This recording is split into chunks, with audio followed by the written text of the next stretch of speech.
Everyone hits a bump in the road. What do you do with it? Be inspired as we explore the ways people experience, navigate, and manage the ups and downs and twists and turns in this road trip called life. Welcome to another episode of Bump in the Road. The basic podcast is always free. We also have a premium subscription called Bump 2 that lets you listen in on extended behind-the-scenes conversations with our guests. Check it out at www.bumpintheroad.us. Kim Hayden is a dynamo. She's risen from a difficult and dysfunctional childhood to become a 21-year award-winning real estate entrepreneur. And her podcast, Kim Talks, is a source of inspiration for women everywhere. Come listen to Kim's story, her wisdom, and her plans for the future. Kim, welcome to Bump in the Road. If you would, tell us your story. Oh, Pat, thank you so much for having me. I'm excited to be here. From Kansas to Canada. So how do you get from Kansas to Canada? As a high school dropout, hairdresser, born on a trailer park, teenage mother, and to come from a childhood of abuse by somebody who was identified as a sociopathic predator. Well, you don't come to Canada without bruises and bumps. So I am the eldest of four girls from Wichita, Kansas. The eldest of four girls. I have an amazing mother. I have the world's best mom. I have a mom that was built, that she didn't even know she was built to navigate the traumas that us girls had come through.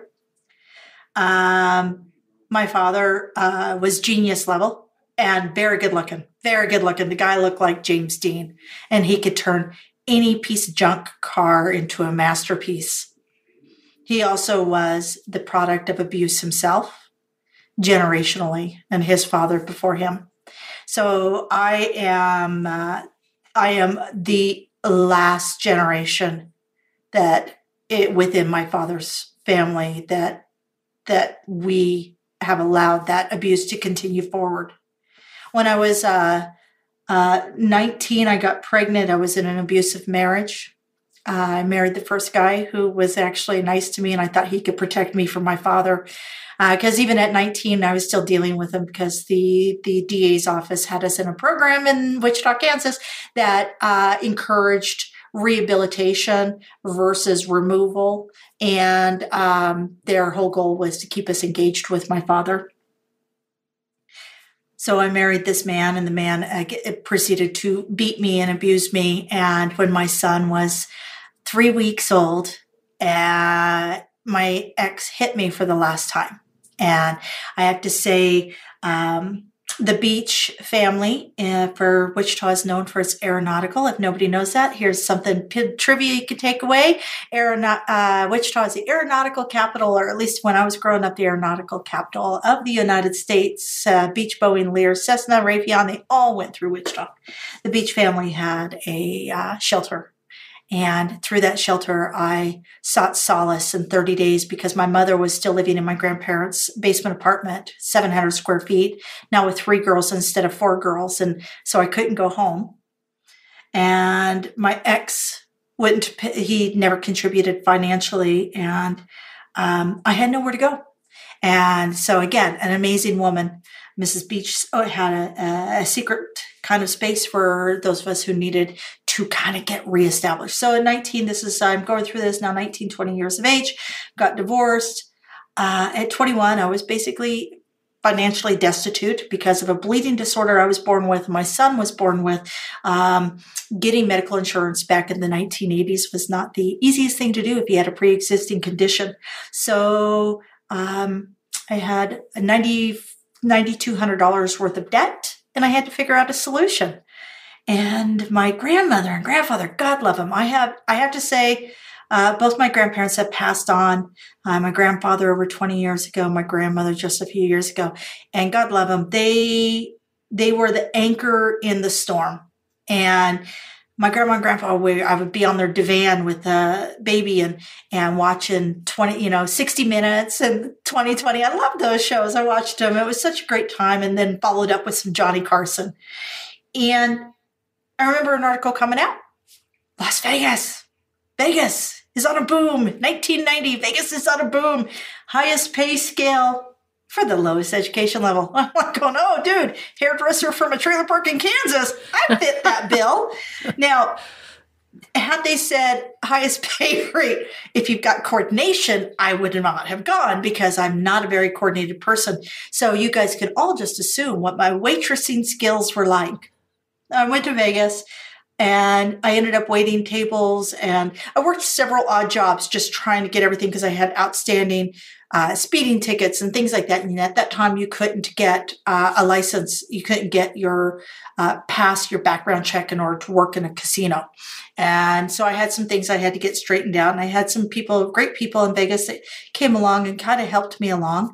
I got a job waiting tables, graveyard shift. Has anybody worked as a single parent, graveyard with young children? Not an easy task. Not an easy task, but I did it.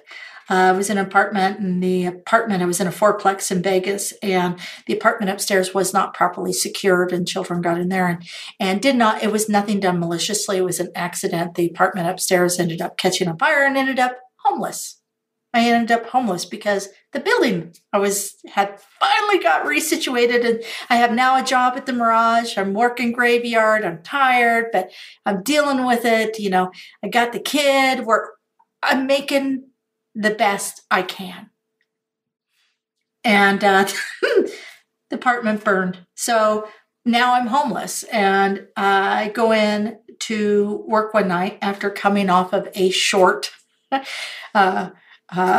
forced mini vacation, unpaid. I got suspended because I went off on a couple people. I was angry, I was tired, and I was homeless.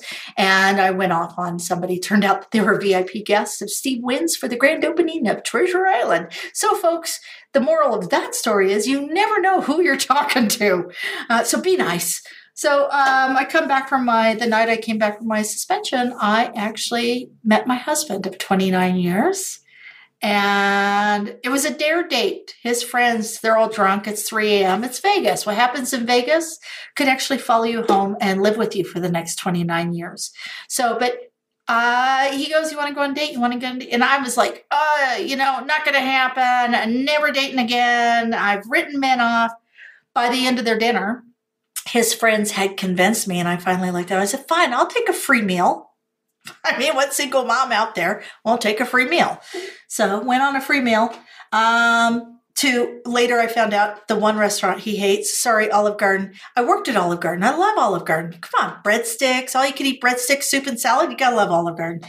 My husband does not like Olive Garden, but that's where he took me because he asked, where do you want to go? And I said, ooh, Olive Garden, of course. So took me to Olive Garden, and the rest is history. We met in February, married in October. And no, folks, I was not pregnant. It was an accelerated timeline because this is back when fax machines were cool. And so dating long distance, he was in Toronto, I was in Vegas. And the cheapest thing to do was to get married, because you know what? We know statistically 52% likelihood I'm going to end up divorced again. So, might as well just get married and see what happens. I end up in Canada, and Canada opened up a new identity. And my husband is the second person in my entire life that said, Kimberly Jo, you are just waiting to shine. My mother would say this to me. My mom is my hero. Just so you know, in all of my stories, my mom is my hero. No matter what podcast you listen to, my mom doesn't even know how amazing she is. And just so you know, I'll catch everybody real quick. My mom raised 4 girls, got us all through incredible counseling, has guided us, has loved us unequivocally. And I have 4 sisters, and we all have children, and we have all worked to break that pattern of generational sexual abuse. So very proud. Only my mom's a rock star. So in Canada, my husband has adopted my oldest. We have 2 more children. We have built incredible wealth together. We have gone bankrupt together. We have, fought and struggled and done everything. And my husband, and this is the story I'm going to make everybody cry, just so you know, this is my one cry story, and I allow myself this cry story. When I met my husband and I knew this was a man that I could trust, Remember, I was homeless when I met my husband. He shows up at the door to pick me up at my babysitter's house and didn't know I had a kid because I forgot to mention that. Hey, I wanted the free meal. He didn't ask for details. But he showed back up and he said, I'll call you when I come back to Vegas, because he was working in Vegas on some IT initiatives. You know, the big video screen that was out in front of the MGM was the largest video screen erected, and my husband was part of that team. And I remember him asking me to marry him. And all I can think of is, I'm going to ruin this person's life. He can afford a plane ticket, so he must be rich. He has a job. Must be smart. He has a mom and a dad with both with university educations. What does he want with this trailer park, single mom, broken girl? And when he met me, I was homeless. And when he came back the second time, that night when we were driving to the Olive Garden, he comes driving by. And we're driving to the Olive Garden. I saw this apartment complex. And I said, did you know that apartment complex is not only gated, but it has the highest number of police officers that live in it? Police meant security to me. I said, when you come back, when we go on our next date, I'm going to be in there. I was homeless as a waitress. And I'm saying, I'm going to be in this nice gated apartment complex. I didn't care if it was a studio, a 1-bedroom, a 2-bedroom. I really didn't care. I just knew I needed to get a roof for myself and my kid. And when he came back, I was in a 1-bedroom that I had dragged. I had dragged the mattress and box springs out of the garbage dump because somebody was pitching, but it was good enough because it was better than the floor. And I had no furniture. And he comes, takes me on the date. He was in town for a week. We went on several dates. And then he went and bought me a couch because he got tired of sitting on the floor. Then he left town, comes back. And then we did this 2 or 3 times. By our 4th date, 4th time him in town, he asked me to marry him. And I was sick. I was sick to my stomach. The anxiety. I don't think I've ever been that physically sick and anxious over something like the fear of ruining this person's life, the smartest person that I ever met, the kindest person that I had ever met, the person that actually gave me their time. And so 3 days after he asked me, I finally said, I have to share everything with you so you know the craptastic bundle of emotional damage, of psychological damage of what you're getting. And I unloaded everything on him. Everything. I told him details about my childhood that I never shared with anybody aside from my counselor. And you know what he did? I'm going to make you cry, Pat. He pulled me onto his lap, onto the couch he bought for me. And he said, I would give up everything in our future if I could fix your past. But all I can do is work to give us a future. And there you go. That's the only time I'm crying in this podcast, folks. And that's how you get a girl from a Kansas trailer park to Canada. And my husband said that you will shine. And I have built a career that I actually generated $1.3 million through real estate by being present. So my husband, so there you go. That's me. That's my story in a nutshell. There's lots more in that, but that's the core of what makes me love people. Somebody loves me. It took so much guts for you to do that. You know what? There's a lot of people who are exactly like me. They just haven't had somebody say, I see you. I value you. You are amazing. And I want people to know that I see them. I'll lead. I'll share. But I just want everybody to know that I see them. I see people. I think that's a fundamental need we all have, and it's really missing in this world. Yep. Sorry. If you could see this, folks, I am crying because that 29 years later, that is still a moment in my life that was critical. It was pivotal. And that was because one person saw me. And one person was very unjudgmental and loving. Wow. Yeah. Okay, I'm good. We're back. Okay. So now you focus on resilience, particularly in women. Yep. I can't imagine why. What is it about resilience that fascinates you? And what do you think some of the biggest elements of resilience are? So, what is it about resilience that fascinates me? Women by nature are resilient. And I have in my journeys and I've had the blessing and opportunity of over 1,700 real estate transactions in predominantly single family. And as the listing agent, I've really had the opportunity to see behind a lot of doors. And I've seen a lot of women who in their 40s are still trying to seek solace within the challenges they faced in their youth, or women who have gone through the challenge of losing a child.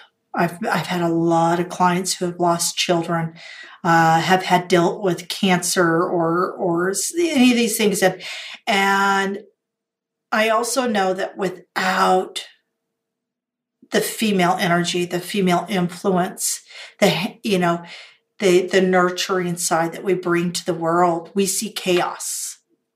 And if I want to leave a better world for my children, which I do believe we are in a better world, and I believe we are on an incredible trajectory now that we move from the age of the industrial age into the age of knowledge. I do think we are actually headed into some incredible decades of growth and opportunity. But the work starts at home. The work starts with you. The effort has to start with you. You cannot expect to see a change unless you're willing to be the change. So in resilience, giving women a voice. I love hosting. I love hosting. Giving women the opportunity to share their voice and to allow other women to step into that space and say, we want you to come in. We want you to hear this. We want you to know. And a lot of what I do is centered around women in entrepreneurship. But we still talk about what is the greatest moment of resiliency in your life, that without that moment, we wouldn't have this conversation. Because I think that really tapping into that resiliency and giving a pre-frame to it and how they did it sometimes is just that clue that other people need, that other little bit of information. Why I'm on this journey is my goal personally is to see women more secure, not only in who they are, but what they're generating financially for themselves. Because had my grandparents not had a basement apartment in their little house, my mother would have had nowhere to go with us girls. And I know the challenge that so many women face. I know that our banks, our traditional banks, our venture capital money, our joint venture money, less than 5% of this goes to female startups. Oh, you're singing, you're just preaching to the choir on that one. It absolutely infuriates me. A number of years ago, I had joined Wharton Private Equity Partners, and I went to a meeting at the Union League in Philadelphia. I wasn't allowed into the Union League when I was in school because women weren't allowed in. Well, I went in, and I was, I think, the only female principal in the room of 300 or 400 people. It infuriated me that things have not changed at all. And your statistic on less than 5% of companies receiving VC money are female, I think is just beyond appalling. We're half the market, we're half the world, and our voices are not being heard. Yeah, and we're 80% of the consumer dollar that goes through our banks. It goes through our local economy, and yet less than 5% of traditional bank loans. And just so you know, and before the pandemic, that was at 3%. Less than 5%. The numbers I've heard are more 2 to 3%. Yeah. I wouldn't doubt that it could be as high as 5%. Yeah. But the point is, it's a very, very small amount. It's awful. It's awful. Yeah. I always like to throw out the idea that if Google had been designed by women, it would operate totally differently than the hierarchical, arbitrary search patterns that we have now. I would absolutely agree. I I do believe that there is some intuitive AI coming that is more related around community, and you can put more factors in. And one of the things that I really do love that came out of there's a lot of bad stuff that came out of the pandemic. There's no question. We have friends that were greatly impacted, and however, one of the things that I do love is the shop social and shop local initiatives. And we're seeing since pre-pandemic, the numbers for local banks were between 2 and 3%, as he said. And just recently, the new numbers are just shy of 5% for traditional banks. And we're seeing that all through the swings of women developing their own businesses. We're seeing more women come out of the safety of corporate jobs and going into the insecurity or the unsafe space of entrepreneurialism, which can lead to making more money than they would. It also gives them the freedom and the opportunity. And ladies, just so you know, flexible hours is not negotiable hours. Trust me, if you have your own business, you're still going to be working 50 hours a week. However, the beauty of being an entrepreneur is I was able to be a Girl Scout leader. I was able to volunteer every Thursday for my son's school to teach those boys how to bake.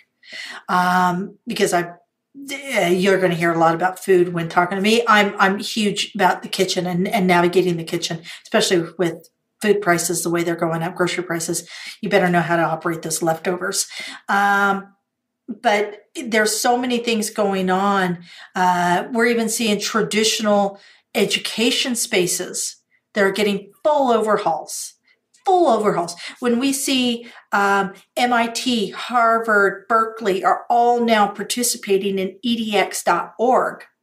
edx.org is the first globally recognized Web3 space free university. Only thing you pay for is your academic downloads and your testing. So we're breaking those barriers, those financial barriers to knowledge and information. We're opening up doors. So podcasting in itself, for example, is estimated to be a $94.88 billion industry by 2028.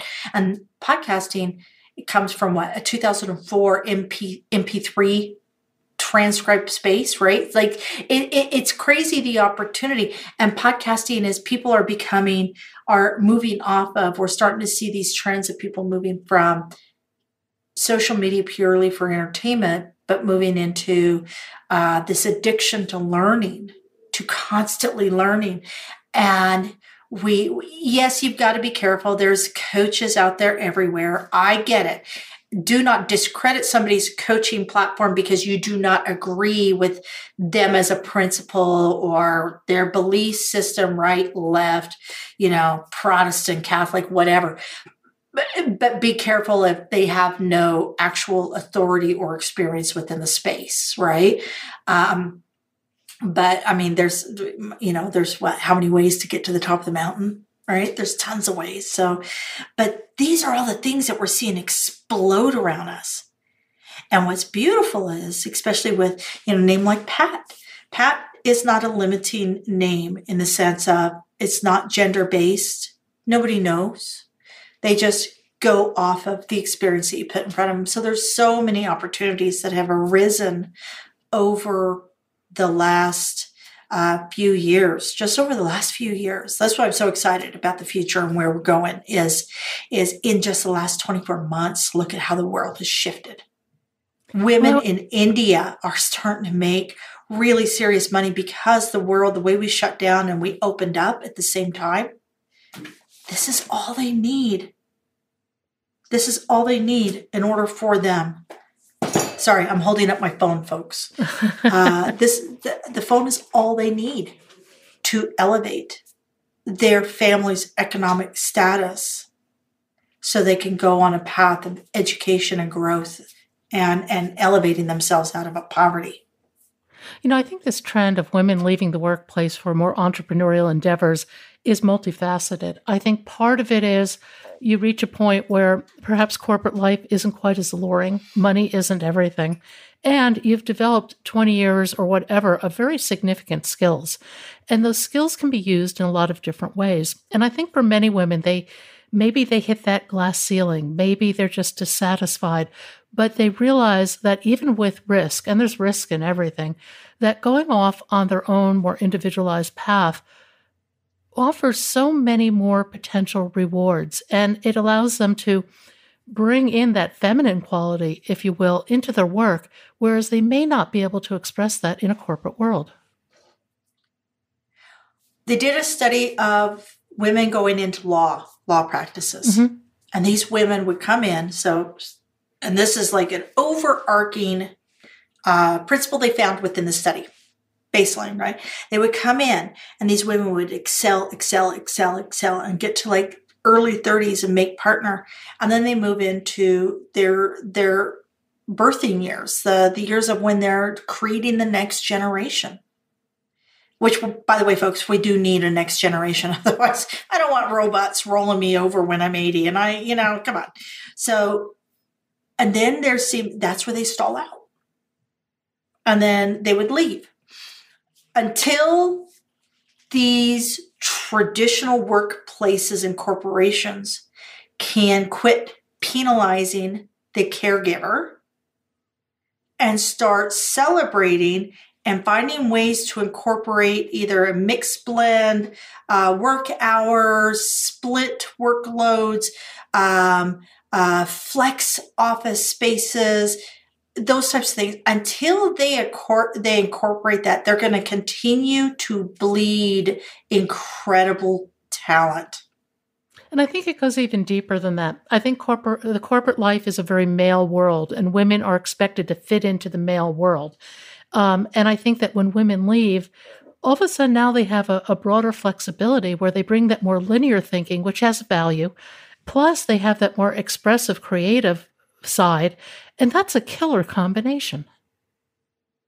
It's not just the male world that limits, though, women. It's females also, because the language, instead of being assertive, we're aggressive. Yes. There's a lot of things. And I'm guilty of that, folks. I am going to put this right out there. There are a couple coaches out there. It's really interesting in the coaching world right now. And the coaching world is blowing up huge. And I believe that anybody over the age of 20 probably has a course in them that they can actually share and teach others. 90% of males will adopt a course or purchase a course from a man, and 50% of women will purchase a course from a man. So it leaves a very small space within the market for women to grow profitable businesses within that online or leadership space. And I believe part of that is that women tend to be harder on women who are assertive or have what we would consider masculine behaviors. And I know I'm guilty of this. I know that I have been judgmental when I have seen, a very attractive vocal woman through Instagram, and I would step back on, oh, well, I can't do that because she's skinny and 10 years younger than me, or I can't do that because I'm not mean like her. And I had to learn. Now, I don't do that today, folks, but up until probably 6-7 years ago, I was still in my 40s, and still at times I would catch myself thinking like this and being judgmental to a woman who was being assertive within her delivery, thinking that maybe she was being mean or rude. And it is interesting where I think women who deliver a piece of who they are, so they're not working on behalf of a third-party brand, they're working representing their brand, I think they have a harder hurdle to transcend than men do. I think it is a hard hurdle. And, the aspect of being judgmental is really interesting. I struggle with that too. And I try to catch myself. And whenever I'm judgmental, it's always about me. It has nothing to do with the other person. What am I insecure about?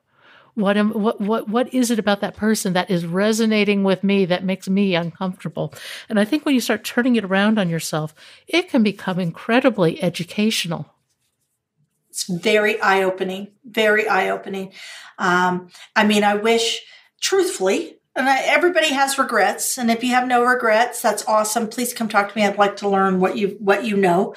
But I wish I would have, and I think this is part of the reason why I'm getting so loud in what I'm doing. I really wish I would have done this 10 years ago, because I'd like to, instead of having 25 years in doing this, I'd like to have 35 years. But I have the blessing and honor to actually tell people in their 30s, don't wait till your 40s. Do it today. If you're in your 40s, it's not too late. Do it today. If you're in your 50s, it's not too late. Do it today. When's the best time to plant a tree? Today. Yesterday. Yesterday. No, but it's never. But you're right. It's never too late. No matter where you are in life, you always have opportunity. And I think for a lot of people to recognize that opportunity, we have to deal with our internal demons first. And that's, I think, the hardest thing is just the hardest things, I think, are twofold. Recognizing the demons that block you from seeing your greatness, and also acknowledging your weaknesses and allowing people in to support. I think the latter is incredibly important and very difficult to do. I think there's a lot of shame that we as women, and I think men face it too. I'm not gonna omit men from this. I think we carry a lot of shame around the things that we think we should be able to do, but can't do. Or that we did that we don't think were the best choices, perhaps.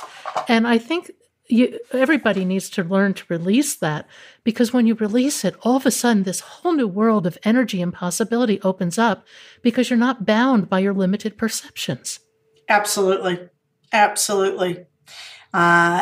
You're talking to, when I left Wichita, I left my son with my mother for nearly a month. And a lot of people would look at that and go, oh, how could you leave your child? And the reality is I had to in order to move forward. So don't judge the fact that I left a child for a month. Judge the fact that I had the courage to find a solution, even though it was hard and it was uncomfortable. And I think a lot of us judge others based on our own pre-frame, our own story. No, and you have to think about walking in somebody else's shoes. Until you can do that, if you do that, you will have nothing but compassion. I had a gentleman this morning on my coaching call. So I work with baby agents, new agents. They're my favorite, because the beauty of real estate is the ugly of real estate is all of the stuff we've seen around greed language, just do a deal and get, $10,000 and buy a plane.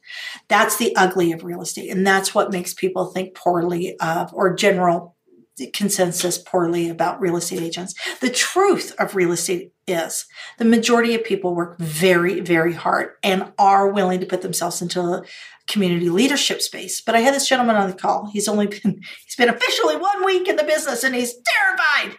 And I said, well, what are you afraid of? And he said, I'm afraid of all the paperwork. I said, oh, honey, that's not your job. The paperwork is not your job. Your job is to interface with your clients. Be out there and be present. The paperwork will come. We can hire that out. Trust me, there is going to be somebody that paperwork does not scare them. And what if you could give them a job? That would be amazing. If you're really good at what you do, be the face, be the authority, step into that space, step into the community leadership, be present, serve 500 doors. There's currently 1.8 licensed real estate agents, 1.8 million licensed real estate agents in the United States. And if every single one of those, and just so you know, statistically, 67% are women and the average age is 52. So it really is a great industry for women if you're looking to shift your financial storyline, right? Your financial trajectory. Just, you know what, if you've got a business background, it really helps, because I don't. I spent more money than I made half the time. And I made a lot of money. And I didn't spend it on me. I was like the community queen. I would throw big, lavish, like picnics in the parks and have bands out. It was like, woo! But yeah, so it's getting, I had to shift his vision off of, oh my God, I'm so overwhelmed, all the paperwork. You're not even to the paperwork stage yet. Let's get you to the authority space. And this is something I'd like to share with women. This is something that struck me through one of my podcasts was, in the land of the blind, the one-eyed, and I'm going to put in woman, but the one-eyed man, the one-eyed woman is king and queen, right? Meaning that if you have knowledge and a bit of confidence, and you have knowledge in a space that the people that you're working with do not have knowledge, even just a small amount of knowledge is greater than their no knowledge. And knowledge is what serves. Knowledge is what serves. And it takes communication, compassion, consideration, compromise, conversation. These are critical. And, that struck me, because we sit as women, love my stats. Women will have to check off 90% of the boxes before they would ever say, oh, I could do that. Whereas men will go 70% of the boxes. They apply for a job. It's like, oh, I want to be the president of that company. I got 70%. I got 60%. And women were like, oh, I got to have 100% of this. I got to be perfect before I say that I can do it.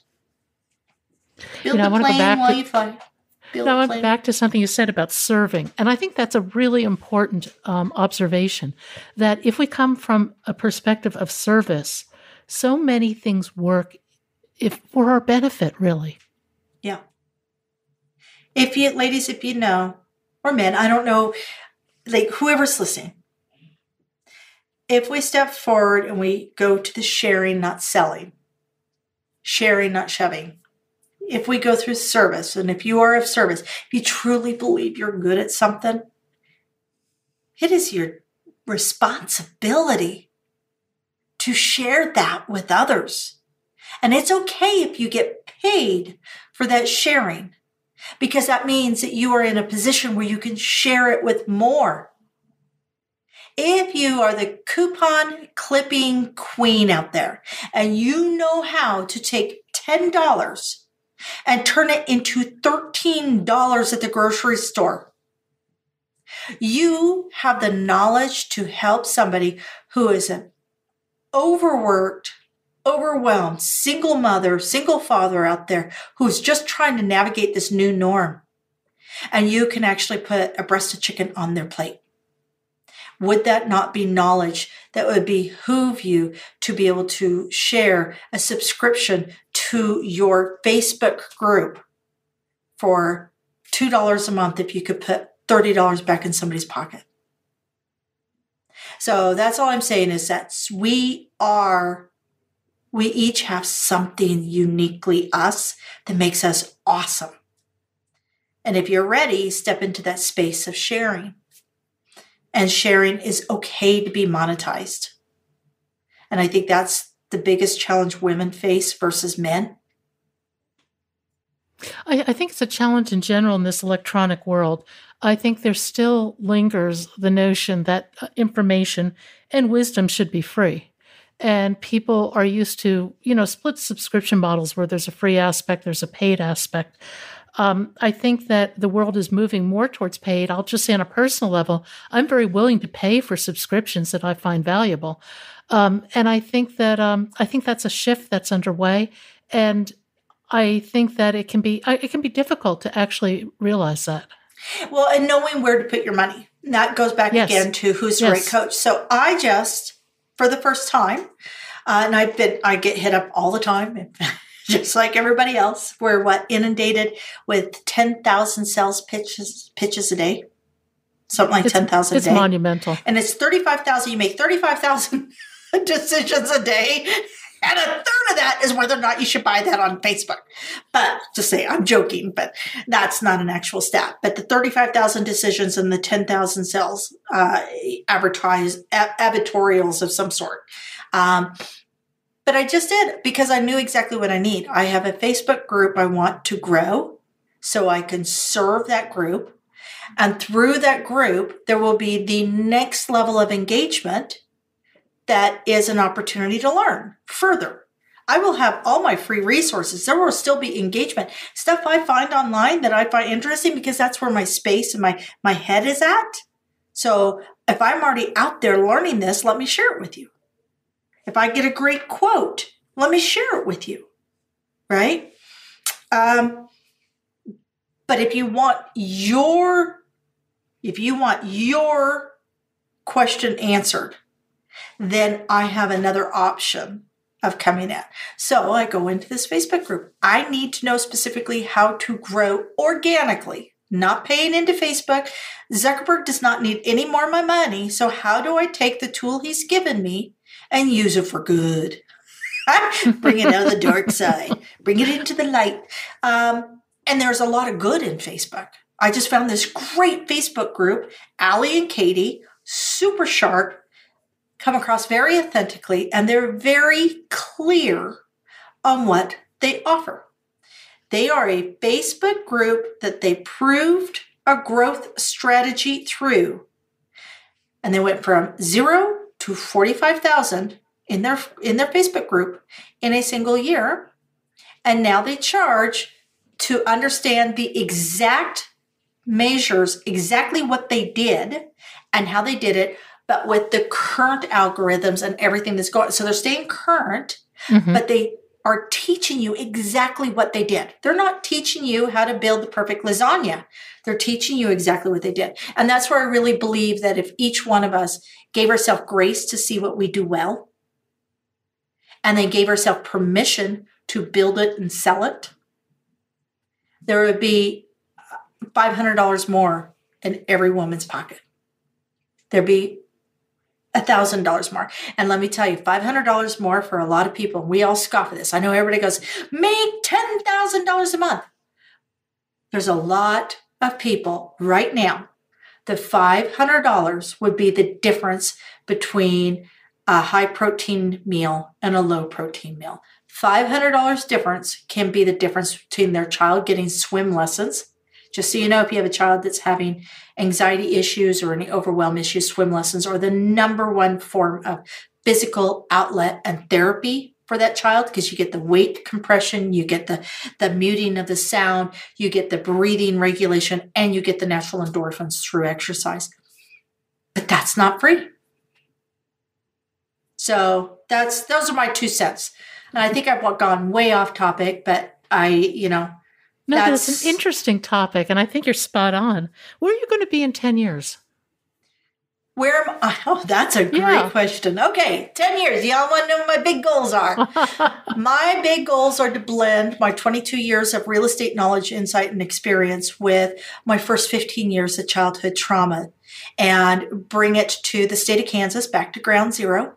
I want to be able to buy a small town. So how is McDonald's greatest wealth, Catholic Church's greatest wealth? It's in the real estate they own. I want to buy a small town. I want to create a space for young women between 14 and 21. I'm being very specific in here. These are my goals. 14 and 21, so they can come and finish their high school. They can get a 1 year or 2 year. And on the other side of my town is going to be a space so amazing women like yourself, Pat, can run a retreat. And they know that their money is going into a nonprofit. And these girls then see amazing women like Pat model behavior, healthy behavior. My girls will be the ones who are on the streets who are part of that 25%, or actually part of probably the 10% that was never reported. And they just need somebody to say, I see you. I see the value in you. Let me help arm you with a little education. Let me show you the women who are modeling good decisions. That is my goal. I don't know how I'm going to get there.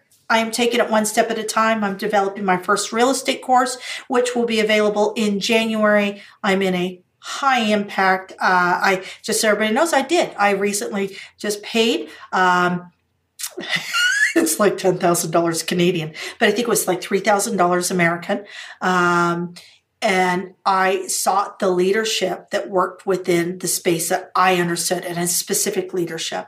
And it's completing. And she's going, you got 12 weeks to finish this. You've been spending 2 years on it. It's not perfect. It's never going to be perfect because everything's always going to change. We want progress. Let's get that product to the market so you can serve the real estate agents, the 200,000 real estate agents, which will be 67% female. I can serve them on how to build their authority within their market so that they can then go from an average income of $57,000 or $70,000 a year to $110,000 a year so they can afford the swim classes. That's how I'm going to serve. So there's 10 years. 10 years, that's my charity. My focus is to build the community that's self-sustainable, has an ecosystem within it, and has is financially responsible. That's my resilient township, and that's where my girls will go. If there were 2 or 3 pieces of advice you could give to a young woman coming along in life, what would they be?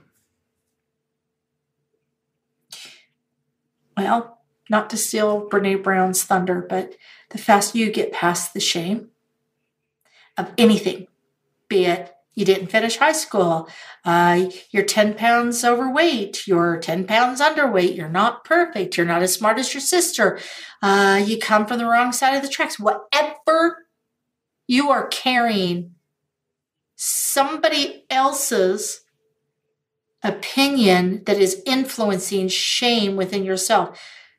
Get rid of it. The faster you get rid of that, the faster you get that flying monkey off your back. No flying monkeys. No, that is, you know what? That's going to be somebody else's circle or circus. That is not you. The faster you get rid of that, is the faster you lean into and listen to yourself and find the things that you're really magical at. And when you find those magical things, when you find those things that are uniquely you, that make you amazing, you will be in a position, whether you're 20, 25, 35, 45, 55, doesn't matter what age you are, you can step into a position of authority and leadership, not to tell people what to do, but to help share. I find it fascinating. Did you know that wolves, the lead of the pack of wolves, lead from the rear? They're from behind. I didn't know that. Really interesting. The leader of the wolves step into the rear and they lead from behind, and they put the people that they entrust in the front. They put the wolves that they entrust. So they delegate the front, but they stay in the back to make sure nobody's left behind. And ladies, the faster you see your own self-worth, the faster you release that shame, the faster you find the people that will help lead you to your next level, just like I have. I just told you I invested $3,000 2 weeks ago, which in Canadian dollars, like I said, is like 10 grand right now. And I just invested $99 a month because I found my next level of leadership so I can get my zone of genius to the people who need it. So I can help lead them so that they can help lead the next, so that and it continues forward. If you could rewrite your story, would you? No. I had somebody ask me that actually the other day. I was on a show and they were talking about all these regrets and everything. I do wish that maybe I had started on the path I'm currently on 24, 36 months earlier, but the people that I've met would not be in the same space. You and I would not have met had I been in a different space on this path. So no, and I would not rewrite my childhood because my childhood is what's given me the compassion. And I will tell you, my childhood is what put me in a position almost 24 months ago. I had a woman that I know call me. It's just, Kim, I have nobody else to talk to, and I need to talk to somebody. And I know that you will understand this. This is what's happened in my home. This is what happened to my daughter. I need to know what to say. And I said, okay, just so you know, I will always take the side of your daughter. 24 months later, she's in a good position. She's made all the right choices, and her daughter is in a really solid position and getting the help and the nurturing and the guidance. So without my past and me now being very vocal, that woman would not have known who to call and may not have made the right decisions. Not saying that I made those decisions for her, but I was a safe space for her to share. So no, I don't regret anything. I'm living my best life. I could check out tomorrow and know that I broke a cycle of incest that's been going on in our family for generations. I can leave here knowing that God gifted me my own set of Tin Man and Scarecrow, and my oldest gave me the courage. My middle is my brains. He's helping me financially, and he's helping to keep me on track. And my baby is my heart, because I got a 21-year-old young woman who has not been sexually subjugated.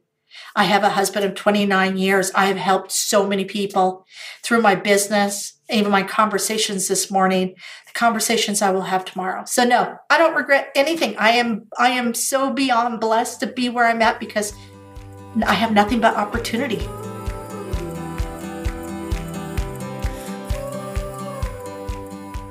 Want to hear more of the conversation? Sign up at bumpintheroad.us as a Bump 2 subscriber. Buy us a cup of coffee. You can give it a go for free. Just use the code FREEMONTH. And thank you for listening today. I hope you found something in today's podcast that inspires you along your own life's path, because sometimes a bump in the road is actually a portal into a more conscious and meaningful life.